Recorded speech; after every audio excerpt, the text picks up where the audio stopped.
2020 সালের 25 সেপ্টেম্বর সন্ধ্যায় শাহপরান মাজার এলাকা থেকে ফিরছিলেন এক দম্পতি। কয়েকজন যুবক প্রাইভেট কার থামিয়ে এমসি কলেজের প্রধান ফটকের সামনে থেকে তাদের কলেজ ছাত্রাবাসে নিয়ে যায়। সেখানে স্বামীকে আটকে রেখে গাড়ির ভেতর তরুণীকে সংঘবদ্ধ ধর্ষণ করা হয়।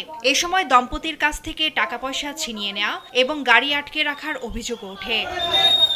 ঘটনার রাতেই ভুক্তভোগীর স্বামী শাহপরান থানায় 6 জনের নাম উল্লেখ করে মামলা করেন। ঘটনার 3 দিনের মধ্যে পুলিশ ও র্যাবের যৌথ অভিযানে 6 আসামির পাশাপাশি সন্দেহভাজন 2 জনকে গ্রেপ্তার করা হয়। তদন্ত চলাকালে কয়েকজন আসামি আদালতে স্বীকারোক্তিমূলক জবানবন্দি দেয়। এছাড়া ডিএনএ পরীক্ষায় 8 আসামির মধ্যে 6 জনের সঙ্গে সংশ্লিষ্টতার প্রমাণ মেলে।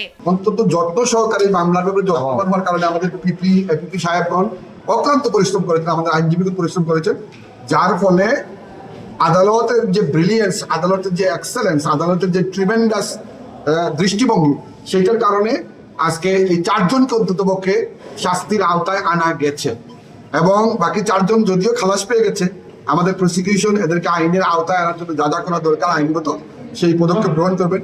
এছাড়া গাড়ি আটকে রেখে চাঁদা আদায়ের আলাদা মামলাটিরও একসঙ্গে বিচারাধীন হয়।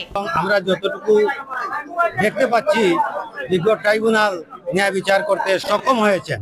বিজ্ঞ বিচারক অনেক তথ্য উপাত্ত বিচার বিশ্লেষণ করে, সাক্ষীদের জবানবন্দি সবকিছু বিচার বিশ্লেষণ করে যে জাজমেন্ট দিয়েছেন, সেটা আমার দৃষ্টিতে আমরা রাষ্ট্রপক্ষ সন্তুষ্ট। শাহপরান থানার তৎকালীন পরিদর্শক ইন্দ্রনীল ভট্টাচার্য 2021 সালের 3 ডিসেম্বর 8 জনের বিরুদ্ধে আদালতে অভিযোগপত্র দাখিল করেন।